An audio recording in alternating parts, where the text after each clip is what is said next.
Hi, this is Ed, and I'm here in San Diego. It's Groundhog Day in the US and Constitution Day in Mexico. Our special guest today, Adriana Fuentes, the creator and the author of 4 books about strong women. Now, this is not rehearsed, this little part, telling the audience out there, we want spontaneity here. So, what's different in 26 as opposed to 25 for you personally? Wow, Ed. Well, first of all, lovely to talk with you and to have, this conversation. So thank you for the opportunity to talk with your audience again. And wow, definitely 2025 was a very challenging year for me, personal, because I had a few health issues regarding to perimenopause, and we talk in a few programs about this women's stage.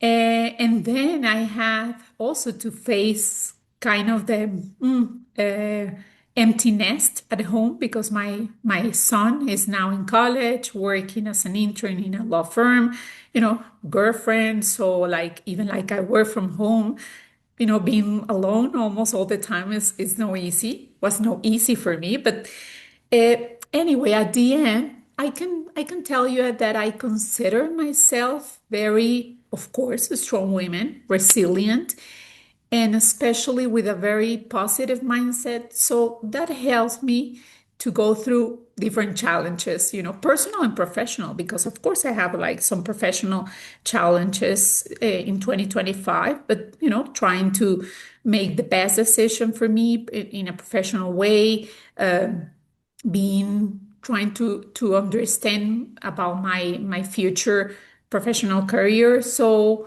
it was a very good year at the end, but with a few challenges to face. Very interesting. So let's talk about your professional journey. We've just got some good news, interesting news about your personal journey, your personal brand, and now let's talk about 25 and the professional journey. Well, as you know, I still in the corporate world since I started in here in Mexico in the automotive sector, and then the oil and gas sector, and then energy, entertainment, media, different sectors. But to be honest, since I started writing my first book, When a Strong Woman Speak, Was a Strong Woman Listen, I'm so passionate about it. I mean, I just want to, leave the corporate world and just dedicate to this purpose. I think strong woman is a purpose for me. And well, we can talk later about the nice and intelligent and resilient and strong women that I've been, meeting since I started writing my first book. So this is why, even like I still in the corporate world, I think my purpose in life definitely it's to continue with my brand, Strong Women. So yeah, I mean, now I'm working in some media or oil and gas media. I'm happy about it, but at the end, in a few years, I just want to dedicate what I loved about, this strong woman brand. So thank you for allowing me to get into that situation with you, strong women brand, strong women in the workplaces and in life too. um, so you had more than my collaboration. You worked with other people. Would you like to describe that? Bueno, thanks. I mean, thank you. I have to say thank you very much. I enjoy so much in 2025 doing these two shows with you. Strong Woman talk about workplace challenges and Strong Woman overcoming life challenges. I mean, I think we both together work so good. And the guests that we have in two shows, different women working in different industry, different perspective about so many topics that we talk was a very I enjoyed so much and I learned from them a lot. And for me, they were like very powerful conversation that resonate with women who experience definitely so many challenges at work and of course at home also. Well, many women, many voices. Exactly. Everybody's different.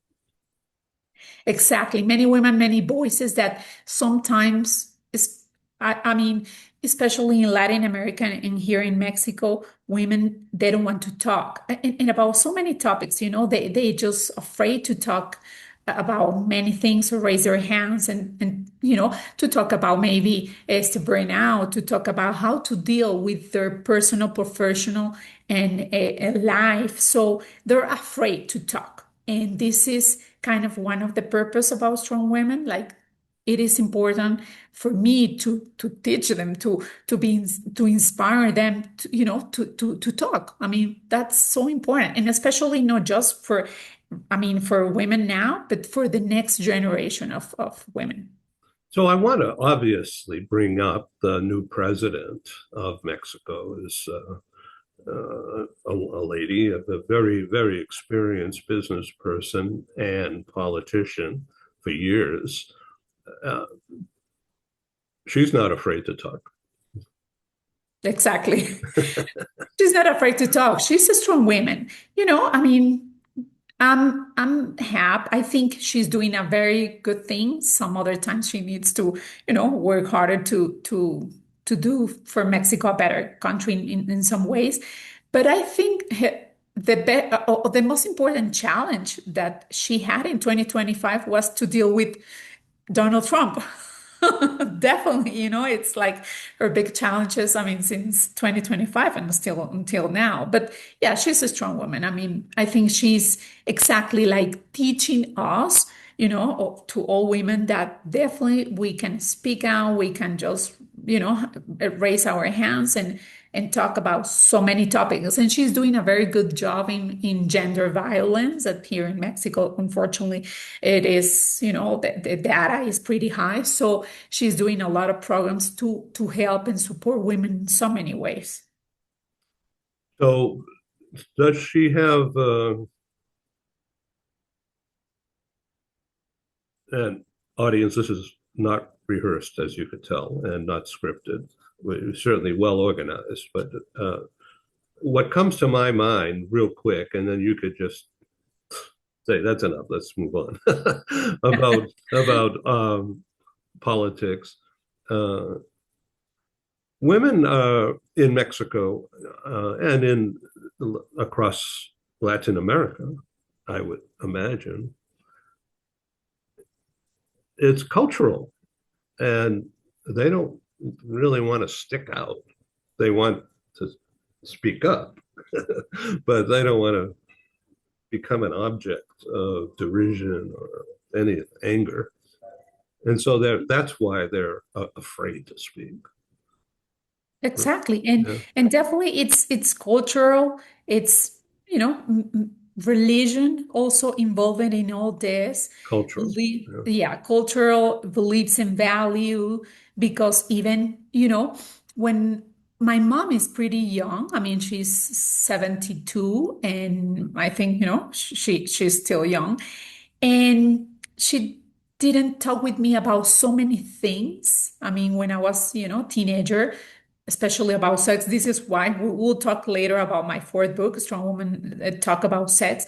And exactly, and now that I'm, I talk with her very openly, and I ask her like, why you didn't tell me this? Why you didn't talk with me about that? And her answer is like, because your grandmother never talked with me about this or that. And then, her mother never talked with her about this and that. So definitely it's cultural, but things are changing.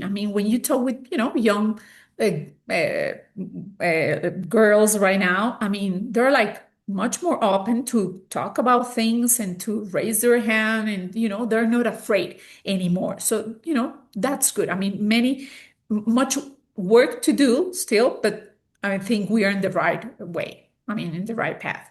So speaking for your generation of mothers, ladies, and you, in your contemporary realm, um, are women your age speaking to their daughters? Yes. Yeah, I won't say like all of us, or all of them, like right. 100%. But yeah, bit by bit, we are more open to talk about many, many important topics with our kids. So this is why I'm saying it is very good. We are doing a good effort because nobody, teaches to do that. But at least we're trying to do our best. To be a parent is very difficult, but we're trying to do our best. So Strong Women has become a powerful brand, not just for you, but out there. And it's a movement. Exactly. I mean, a strong woman for me, it's more than a brand. Definitely, it's a movement, it's a community of women that the idea is to help each other. I mean, that all started with my first book almost 5 years ago when a strong woman speak, a strong woman listen. And the idea is that, or the main objective is help women, help each other with many things. So uh, I like it because in these 5 years I've been meeting women so with different values, different beliefs, different ages, professions in Latin America, Italy, France, Spain, I mean in different countries. And this is why I'm now so sure that my purpose in life is to continue with strong women. So in years past, you in publishing, regarding your publishing, you made a point of quoting, introducing strong women and quoting them on various topics. Books are full of quotes. Uh, so think back to that time when you were doing the research before those books were finally published. Was that hard for you to do that, or was it tedious, or was it like, wow, inspiring?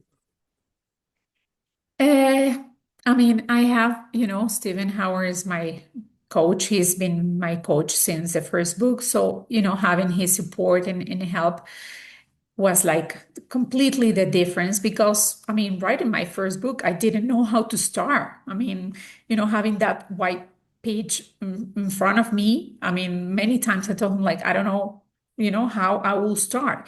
But he knew that I was kind of this woman that support other women. So this is why we went with this first title about strong woman speak, strong woman listen.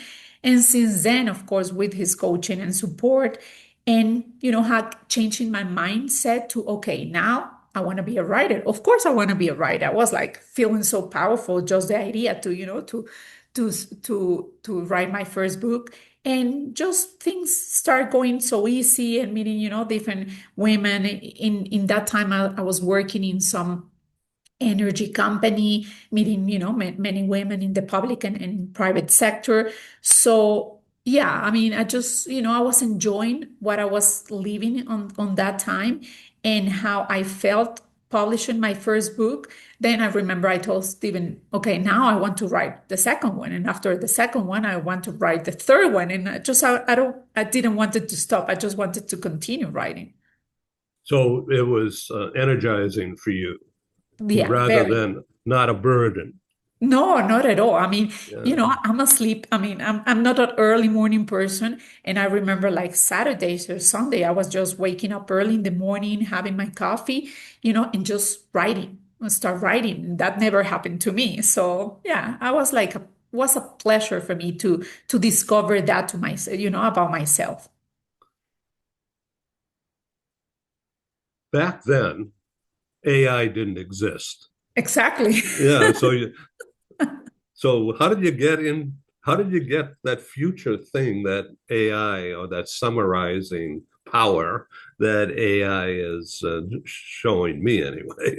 But now it's getting easier to project forward through proper use of AI, and then edit it rather than create from word one and then, oh no, I don't want that, change it, start over and then rewrite. And so what do you see with all that? You know what? One thing is like, I mean, I read a lot. I love to read. It's another passion that I have. I don't watch too much TV because I prefer to read. And when I was writing, I decide to write every day. It's kind of an habit, like write a little bit every day. And then, of course, your brain will be used to, and then the brain will ask you for more, writing. And So it's then, like problem solving, exactly. but Yeah. by doing it, it may sound good when you're doing it on that day, but then 3 days go by and something else gets into your head, and you say, "Oh, I got to change that." So, like you're editing and rewriting all the time, but you can't if you don't start. Exactly. You can't if you don't start. You can't And develop more if you don't already have something to work with. and some of the things that I wrote, I didn't like it. I was like, oh my God, why I wrote this. And of course, editing all the time also helped me to write in different places, not just on, like at home. Sometimes when I wanted to write something more deep or more inspirational, I just took, my notebook and went to a park or to the forest, and being in contact with nature definitely helped me to write, I think, like more nice things. And interviewing many women. I just, since the first book, I start making so many interviews, like casual interviews to different women, asking like, how do you think you can help another woman? How do you, leave the parent? How do you deal with your kids? How do you deal with your teenager? Just asking and interviewing women helped me a lot to write my books.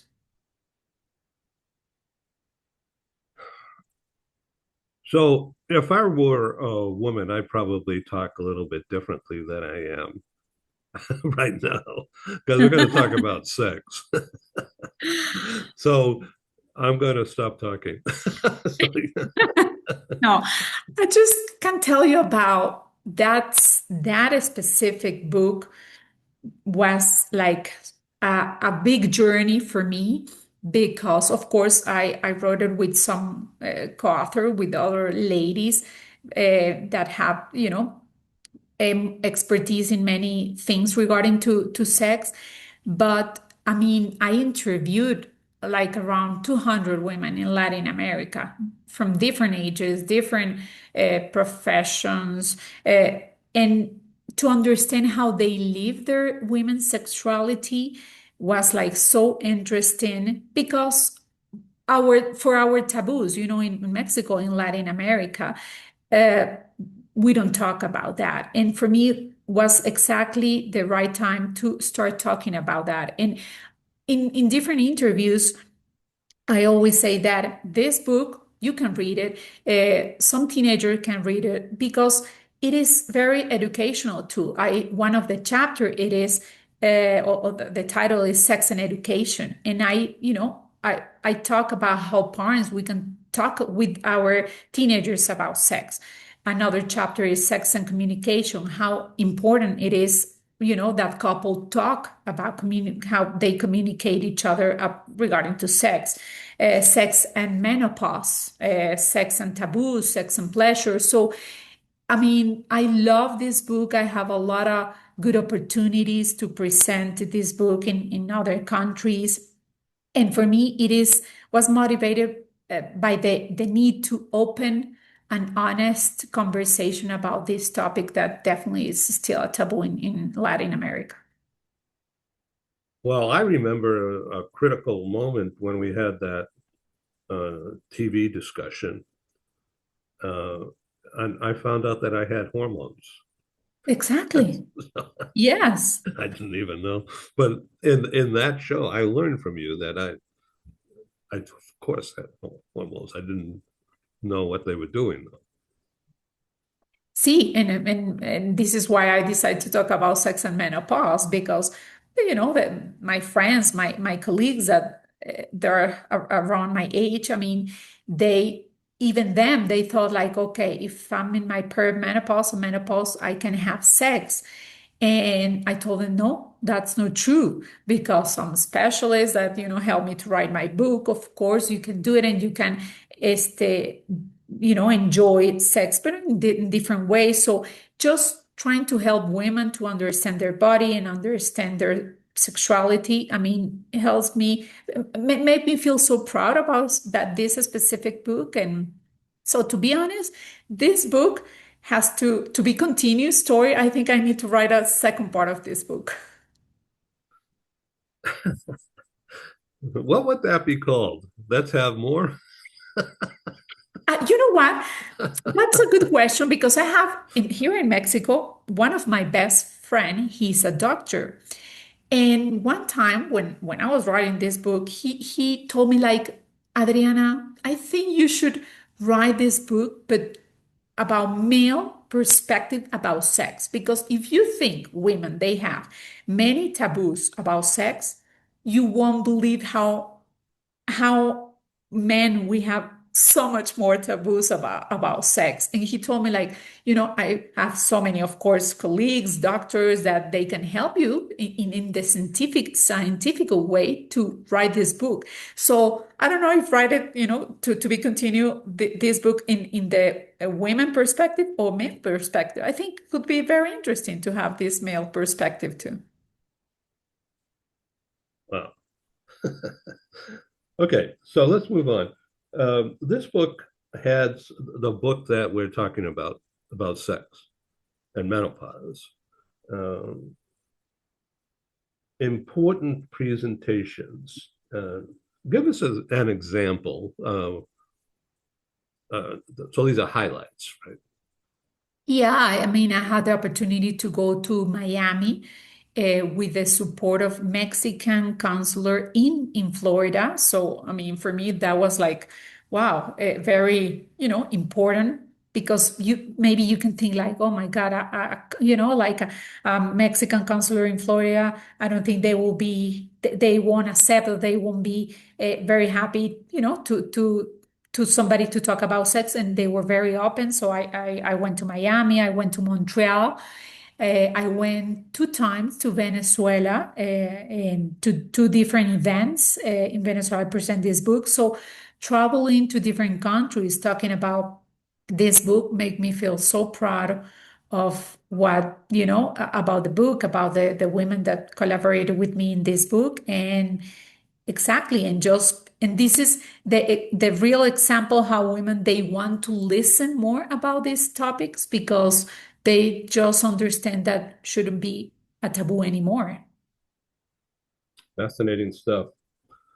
So the new book is The new developing. Yeah, I'm writing. The new book is A Strong Woman in Times of Crisis. That's the title of the fifth book. And it will talk about different crises that women, we pass or we experience through life, that, for example, professional, personal, financial, definitely the emptiness syndromes, the process of seeing our parents age, become ill, and then many cases pass away. And that happened to me, when 4 years ago when my dad passed away. So it's it's interesting book, but I can tell you that it's going to be a very emotional book, because it's going to be full of reflections and encourage resilience and growth. So the new book, you're probably working on more than one new book, I would think. More than one. No, I'm just, I mean, I wanted to finish this fifth book the last year, and for many personal professional reason I couldn't. So this is why I decided like this year I will just focus on this fifth book and just release this fifth book. So So the process is mental, more mental than physical process of writing a book. It sometimes the words just flow, and other times it's like, no, blank or blockage, or just so you put it aside and just go do something else. Is that right? It totally right. But with this book, all the crises that, I will talk in this book, it's crisis that I pass. I mean, myself pass through all of them. So, and I always start my book, especially the fourth one, and now this one, writing about myself because I want my audience, feels kind of, how can I say, feel that or connect with me first, that I mean, not just them, they, maybe they pass through economical crisis or relationship crisis. I mean, I just want to be very open with them and talk about how I dealt, with each crisis. And then right now I'm in the part that I start interviewing some women to talk with me about different crises. And it's nice because some of them, they told me like, oh yeah, I mean, I passed through almost all the crises, but the crisis that I just was more difficult for me was the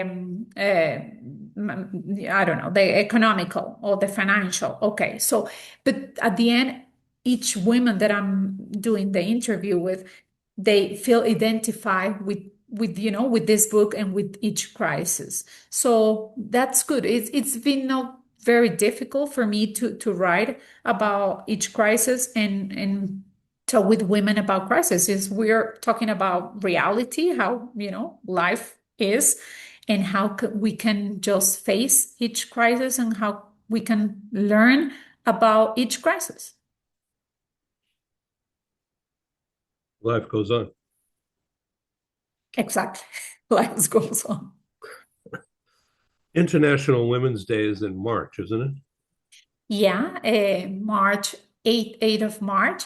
But here in Mexico, it's incredible that, since maybe 3 years ago, all the companies and they're like really doing many events to commemorate or talk about Women International Day. I mean, there are so many events to during the whole month. And I'm happy, and for me, it's an honor that this year I will be I have to organize for the Venezuelan association here in Mexico this event regarding to the concept of the concept this year is give to gain. So the idea is I will be the speaker, but then to invite different women from different sectors to talk about or discuss about leadership, collaboration, and collective growth. So I feel so happy, and it's an honor for me to organize this important event. Organize a Mexico City thing. Yeah, we'll be in Mexico City. So is it going to be in person? We'll be in person. Some Lunch? place. Yeah. No, I think more like a 7 p.m. event because all. I mean, it's this Venezuelan Business Association, so all of us we work. So yeah, we'll be maybe 7 to 10 or something like that. I mean, the event and then some uh, drinks. So yeah, something like that. I Do need to start yeah. preparing. So is this a your show, or are you doing it in collaboration with others? Yeah, I'm doing collaboration with others. I'm part of the board with this Venezuelan Business Association. So I mean, there are more men than women. So, but they know about my books and about everything that I do regarding to women. So they just told me like, Adriana, you are the perfect one. You are the the right women to organize this event. And of course, I say, of course, it will be my pleasure to do it. So yeah, kind of, I want to invite different women from different sectors to talk about this. But it won't be just a women event. Of course, there will be some of the guys that work in the Venezuela Association business. So yeah. And would you like to name some of the sponsors? Who are the co-sponsors? Yeah, we want to have some co-sponsors. We don't have anything yet. We're kind of preparing, like the minute by minute and who is going to be in the panel. I mean, for sure, I need to spend, my a few hours now in February to talk. I mean, to organize this event. So the cost to produce that kind of an event, based on my experience of producing live events, is it can be pricey.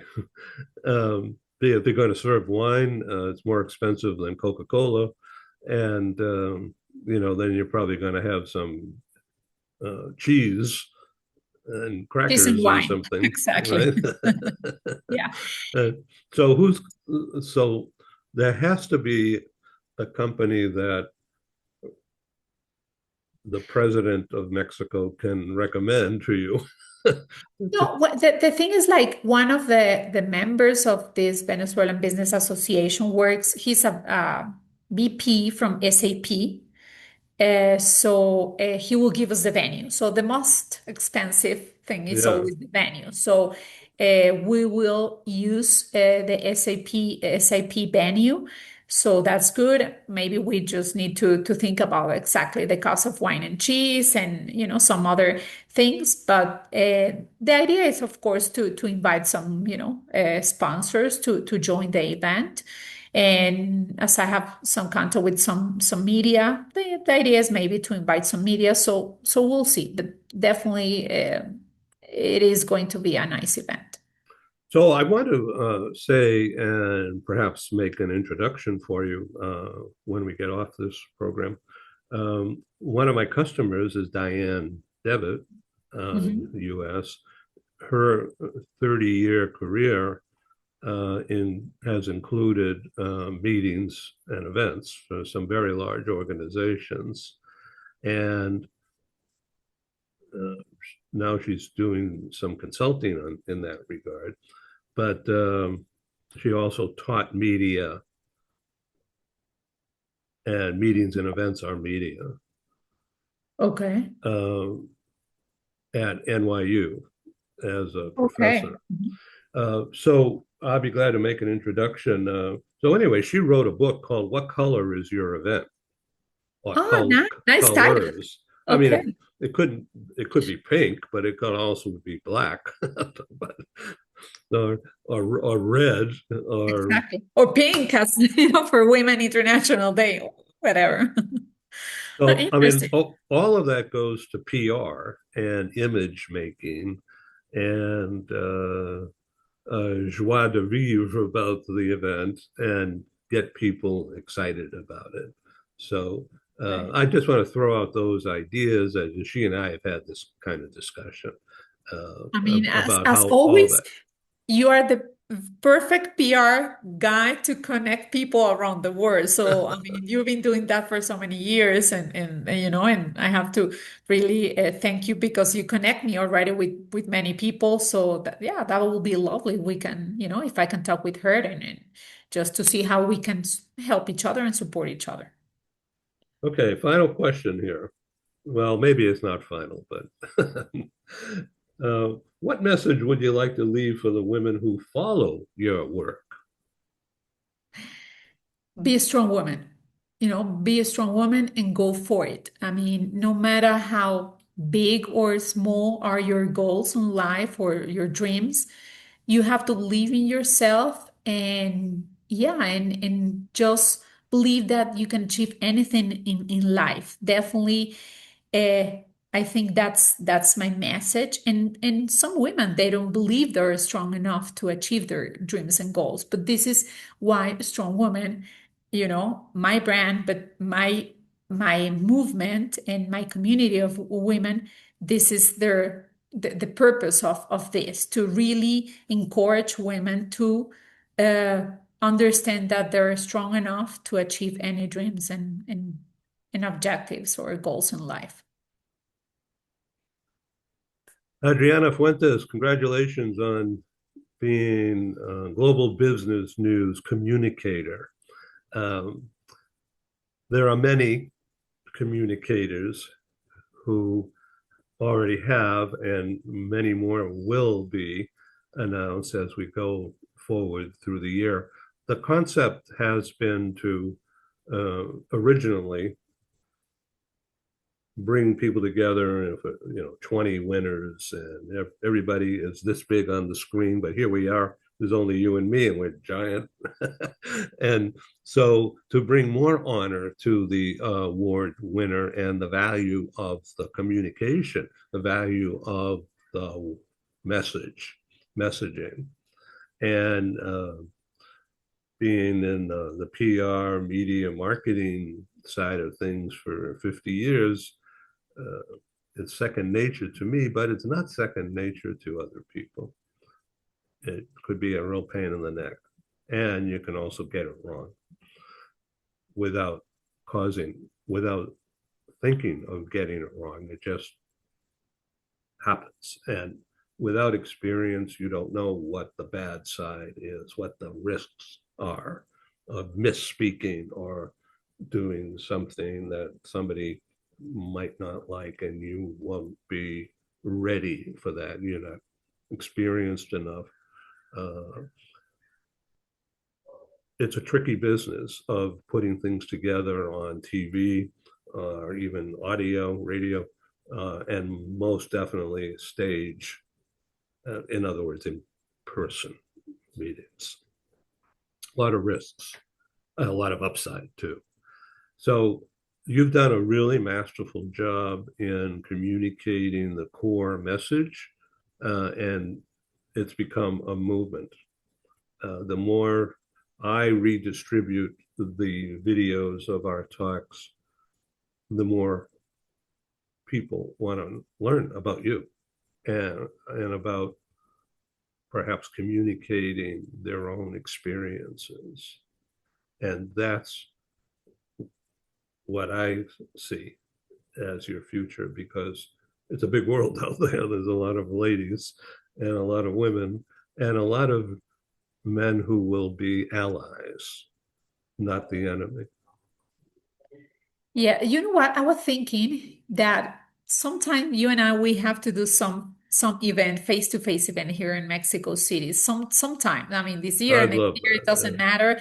You will enjoy so much. Mexico City is a beautiful city to join it. And I mean, there's many people that I can introduce you here, and we can do something very nice together. I mean, thank God we have internet now and we can connect from every part of the world. But sometimes, this face-to-face event, doing PR and just talking, with face-to-face with people, that's kind of another. It's different, Well, you know that because you also do face-to-face events in many other countries. So I would love to do that sometime with you, Ed.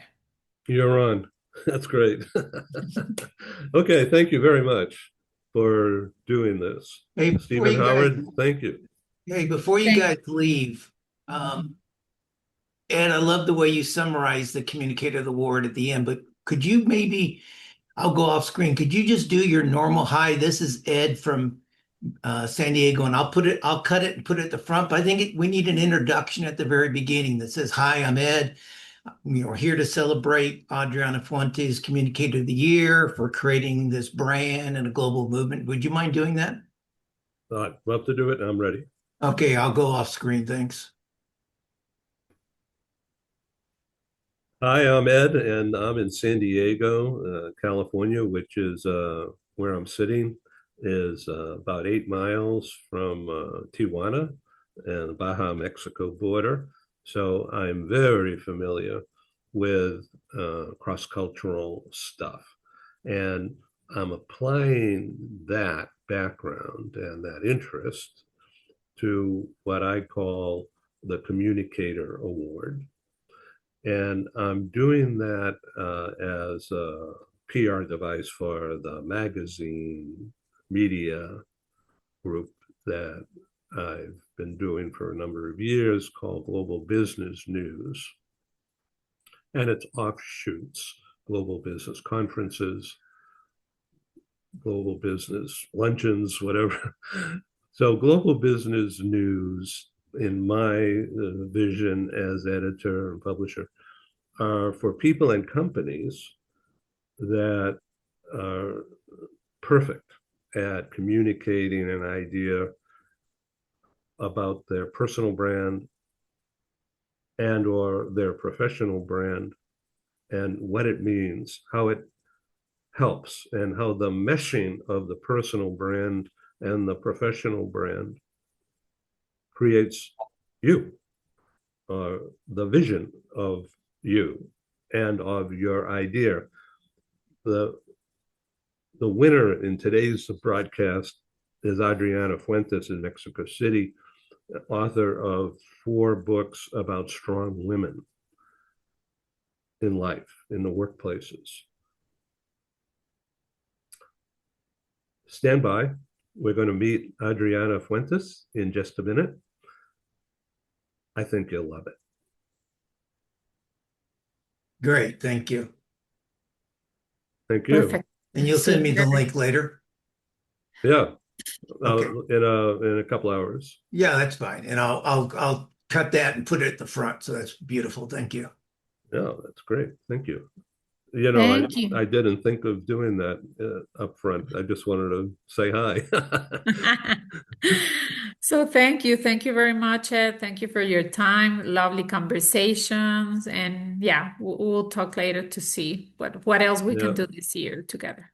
Yeah. So in the years past, I produced several meetings in Mexico City. All of them were in Palenque, Okay. in that shopping mall area.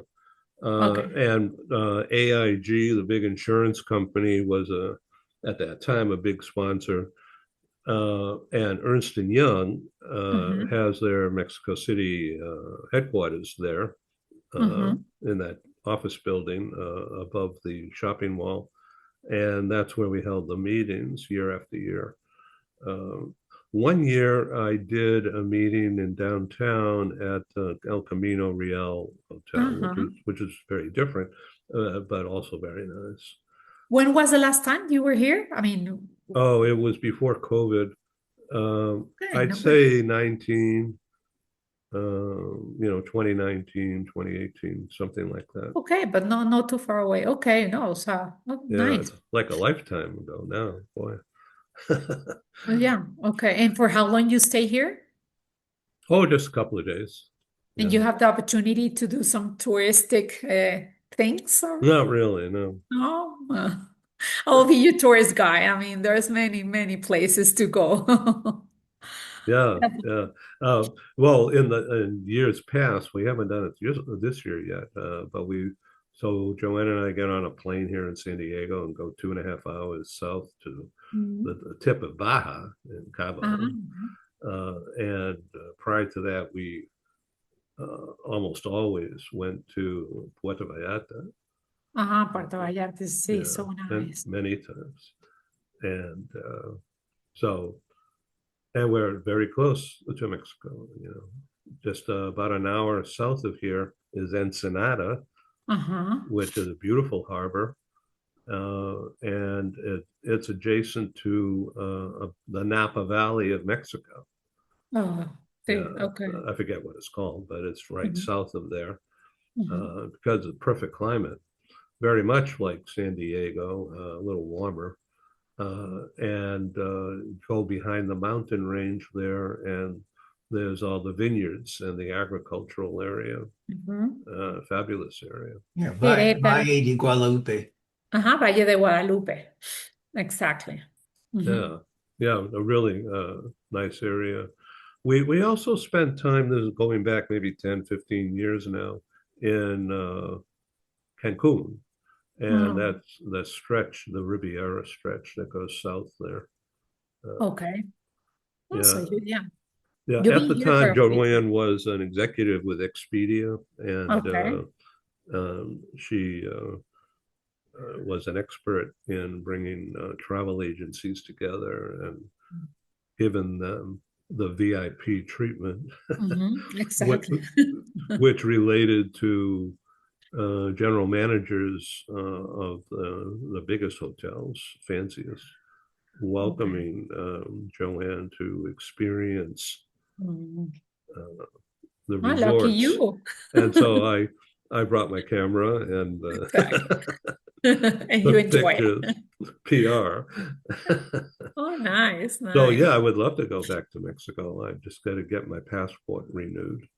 Okay, okay. No, but yeah, definitely we can plan something for this or next year. It doesn't matter, but some good event and of Yeah, we course could have do a a good broadcast from sponsors. there.